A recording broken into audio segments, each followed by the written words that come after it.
Welcome to the Relevance Report, where we explore the relevant stories that are shaping our world today. I'm Hasna Yahya, your host this week.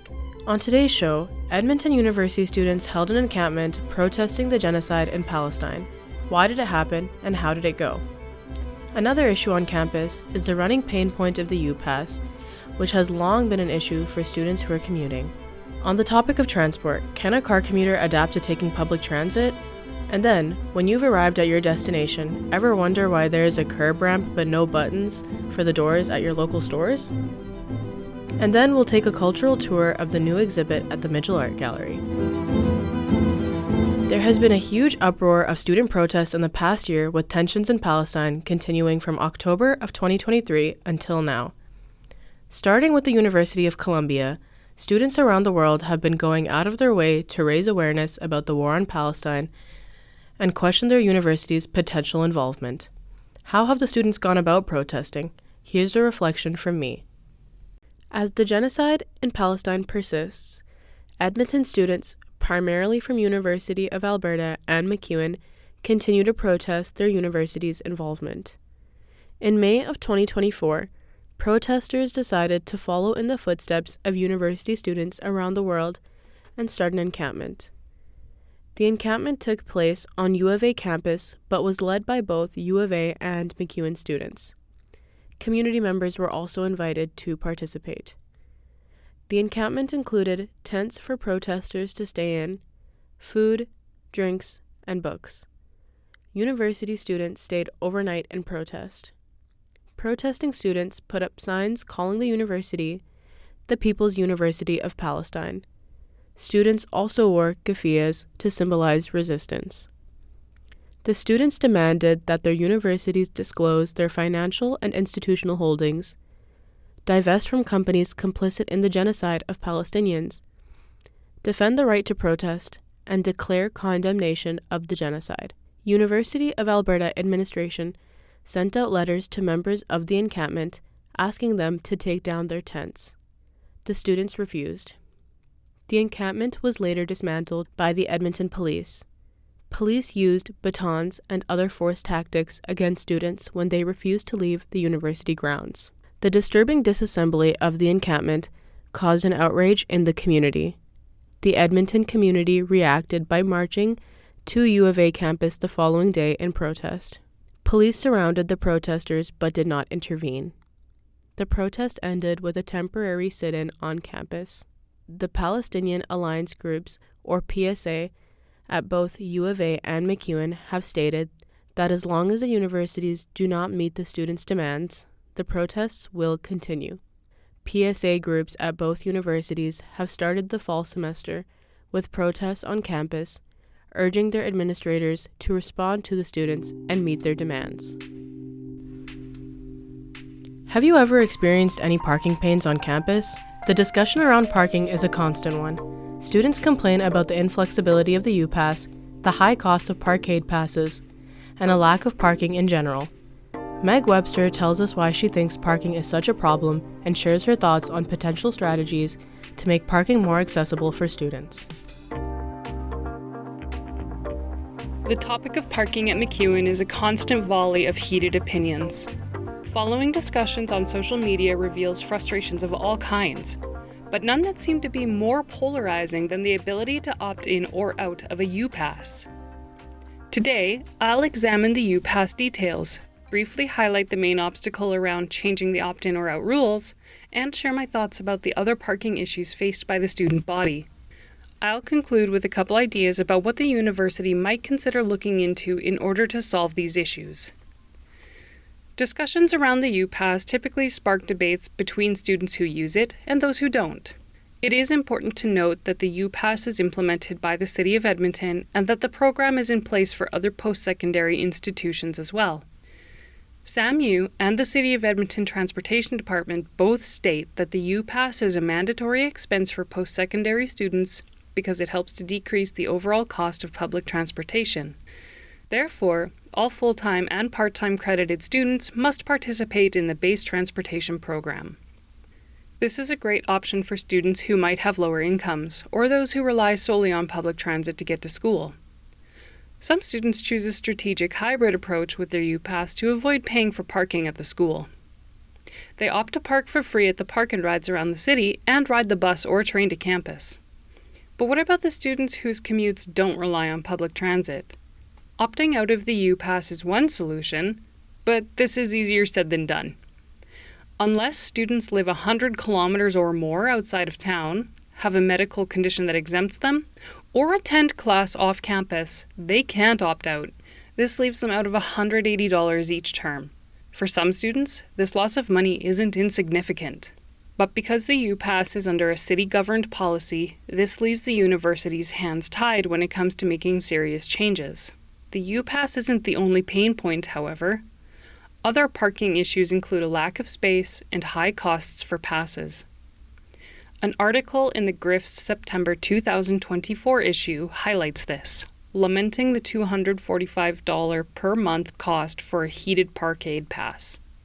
Part of the problem here is that the university doesn't govern the rules of its parking lots. They are overseen by the city's Department of Transportation. It is my opinion that the university campus should first and foremost be for the student body, including the parking lots. Our tuitions go towards our education and paying for the privilege of using the campus amenities. Parking should be included. Unfortunately, this is an issue that is repeatedly overlooked or ignored. Currently, student complaints on social media include reports of being late for class or missing classes entirely because trying to find parking is such a problem. One option I'd like the university to investigate is gaining governance over its own parking and making it work for the students. Light investigation as to why the university couldn't do this yielded no results, so further research is required. Another policy I'd like to see implemented is decreasing parking pass costs for students. One idea for rebalancing those costs is by increasing them for any non-students who choose to park on campus. The issue of the U-Pass is more difficult to solve and requires more strategizing. Park and ride is still an option, or students could take advantage of the free bike parking in Robbins Parkade while the weather holds. But in the long run, I think the university should look towards working with the city to explore options for creating more flexible parking accommodations for all of its students, and ensuring that parking is the least of our worries when it comes to our education. We all have a different approach to the school commute, whether you take transit or use your car or bike. For this segment, one MacEwan student decides to leave his car at home and determine if he could learn to live with taking transit to class instead. What follows is Ian Price's personal account highlighting this experience. And please note, yes, this is his opinion. Okay, so here's the thing. Full disclaimer, I love to drive. I love that feeling of control, of getting to choose my own route, temperature, and playlist, and as well, the general solitude. These are also some of the reasons why I tend to avoid using public transit. But at the same time, I'm plagued with the guilt of using a car and contributing to climate change. And since we as MacEwan students have access to the transit U-Pass through our tuition, why not make use of it? So, public transit it is. 2 options, both based on what is close to my apartment in the north end of the city. In that case, St. Albert Transit and good old ETS. I took St. Albert Transit to and from MacEwan one day and ETS the next, intending at first to figure out which offered the best experience overall. And as shocking as it might sound, the experiences I had were very similar. Both STAT and ETS got me to my destination relatively on schedule, on buses that were pleasantly not as grimy as I've personally experienced in the past, but unfortunately possessing seats on par with church pews in terms of comfort. And the trip to MacEwan on the STAT bus, the driver had the AC on full blast, which did make it a little uncomfortable. But honestly, if you have convenient access to public transit, these may be small prices to pay. I actually enjoyed not having to focus on the road for once. It allowed me to just look out the window and watch Edmonton exist. So if the buses are largely similar, what do we compare? Instead of experience, we can focus on convenience, which is where transit starts to fall apart for me. Taking STAT means I have to drive in the opposite direction of my destination to get on a bus that takes me basically back past my house to the university. That just doesn't make sense to me. And if you're on an express bus, then great. You'll get there sooner, but depending on peak hours, you may emerge from the bus feeling as if you're a sardine freed from the can. My issue with ETS, unfortunately, is that it simply takes too long. While I appreciate the convenience of having the bus stop just down the street from where I live, it still takes at least 45 minutes to get to MacEwan from my apartment. And that's not even on a weekday. When I know that I can drive down to MacEwan, find a spot to park, get coffee, and get to my class in that same time frame, well then for me, public transit becomes a harder sell. Now I must stress again that these are all just my opinions, and those who may be listening are well within their rights to disagree with me. I do think public transit is an important thing to have, as it makes getting around so much easier for a lot of people who don't have or don't want to use their car. I think at the end of the day, though, I'm just more willing to deal with paying for gas and trying to find free parking if I can save time getting to my destination. Now, if the LRT went by my house, that'd be another story. I'd love to have a form of public transit near me that would get me to MacEwan in the same time that it takes me to drive, or even less. But unfortunately, the LRT hasn't made its way over to my end of the city yet, so it looks like I'm holding on to my car for now. We all notice the buttons to open stores' doors. Some of us might even use them when we are lazy. But Al Olson uses them daily and notes that not all buildings have them and they struggle to get into those buildings. Al looks into finding out why there are no buttons for the doors and shares their opinions on the matter. I have lived in Edmonton for over a decade, and I went back into a wheelchair about 7 years ago. Since then, I have noticed and found it frustrating to go to newly built buildings and stores to find that they have a curb ramp but no button or automatic doors. It made no sense to me. I understood why older buildings aren't accessible, but I felt newer buildings had no excuse. My doctor's office was recently built, and they don't have an accessible door. Looking into building codes, however, on the City of Edmonton's website, powered doors are not mandatory for suites or a store under 5,000 square feet. The only accessibility requirement for a building is that it is accessible from the parking lot, meaning a curb ramp. It is awkward for the person pushing me because they have to balance the door open, while still pushing me indoors. It is even more of a challenge when I am alone because I have one working hand. Operating these types of doors on my own is almost impossible. That being said, buttons are not the all-inclusive fix for people with disabilities. There are some who can't push buttons or have missing limbs and have to adapt by using other parts of their bodies. Never mind the fact that some of these buttons are broken or are temperamental and need to be pressed exactly right to work. People with disabilities aren't the only ones with mobility issues, though. Plenty of seniors use mobility aids as well. For an example, I find it frustrating to watch my own mother-in-law struggle with her apartment door. She lives in a building meant for seniors. The outside door is powered, which is great until she gets to her door. The door is heavy for fire safety, and she has a challenging time holding it open while pushing her walker inside. A compromise that I thought of is to have the door staying open temporarily and then close after a minute. In my opinion, Edmonton's building codes need to be updated or overhauled to make our city more accessible. The Mitchell Art Gallery boasts a long history of bringing beautiful art and artists to the attention of Edmontonians. The latest exhibit, Glad You Closer Home / New White Whisker Mary, is a tribute to two incredible women revered in the history of architecture in Canada. Who were Mary Imrie and Jean Walbridge? Carlissa Newman takes us for a descriptive tour of the new gallery and describes the history behind it, the art, the artists, who created it, and the story it tells. A brass key hook, a cat door with hanging beaded tassels, a pile of concrete bricks. This is what you will see when you enter the Mitchell Art Gallery's new exhibit. What do these objects have in common? What is the story they are trying to tell? Today, I will take you on a journey into the past and describe the incredible story of two women who left an unforgettable imprint on our country. It is a story that takes place right here in Edmonton, one that rocked the barriers of women's rights, LGBTQ rights, and architecture all at once. The recently unveiled art installation at MacEwan University was created by artists Kate McKinney and Hazel Mayer. According to the Mitchell Art Gallery's website, both artists have a passion for bringing archival footage to life with a focus on LGBTQ history.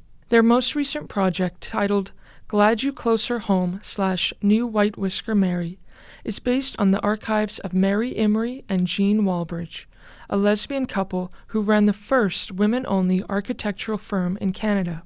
Mary Imrie and Jean Walbridge built their careers in the 1930s, a time when opportunities for women were extremely limited.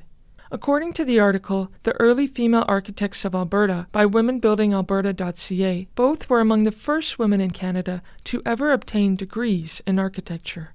Despite this education, both women struggled to find work and were turned away from several architectural firms for their gender.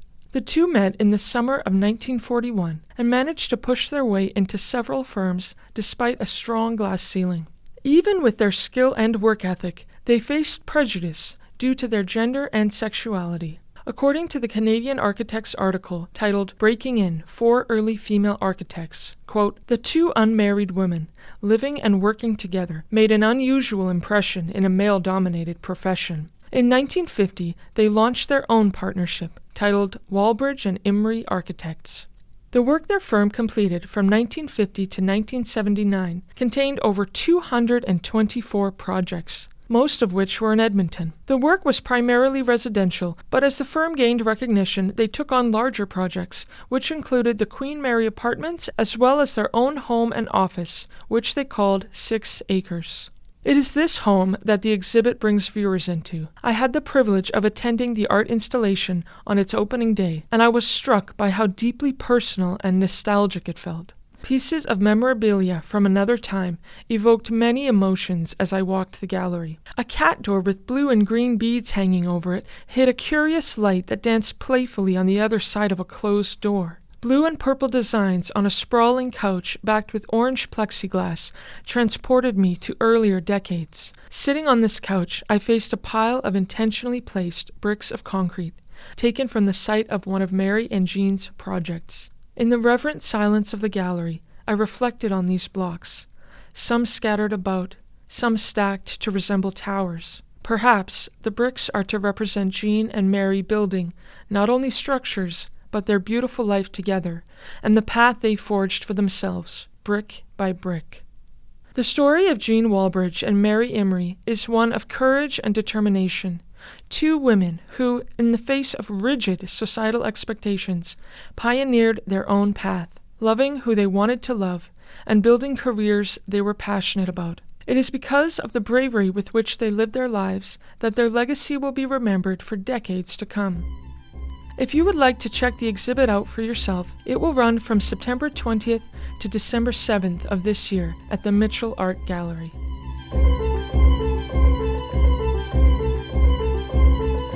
Thanks for joining us for the Relevance Report. This week's episode was produced by me, Hasna Yahya, Meg Webster, Carlissa Newman, Ian Price, and Al Olson. The show was edited by Ian Price and Meg Webster. The show's supervising producer is Sheena Rossiter. Additional studio supervision by Sasha Stanovich. This episode was produced as part of the BCSC 206 Introduction to Audio and Video course in the fall 2024 semester. The course is part of the Bachelor of Communication Studies program in the Department of Communication at MacEwan University. The show was edited and produced out of the MacEwan Media Production Studio. Our theme music is called Buzzing by Kaylee Lambert. Additional music is Please Calm My Mind and Podcast by Music for Video and Podcast Jazz Music and Podcast Jazz Bossa Nova Acoustic Good Mood Music by Dennis Pavlov. This music was found from Pixabay. Logo design for this podcast is by Sasha Stanovich. And I'm Hasna Yahya, your host for this week's episode. This podcast was recorded on Treaty 6 territory, the traditional and ancestral territory of the Cree, Dene, Blackfoot, Saulteaux, and Nakota Sioux. We acknowledge that this territory is home for the Métis settlements and the Métis Nation of Alberta, Districts 9, 10, and 11 within the historical North Saskatchewan River Territory. Don't forget to subscribe to the Relevance Report on Apple Podcasts, Spotify, or wherever you get your podcasts. And if you like what you heard, please leave a review and rating. It really helps people find the show. Please join us again next week when we report the relevant stories that are shaping our world.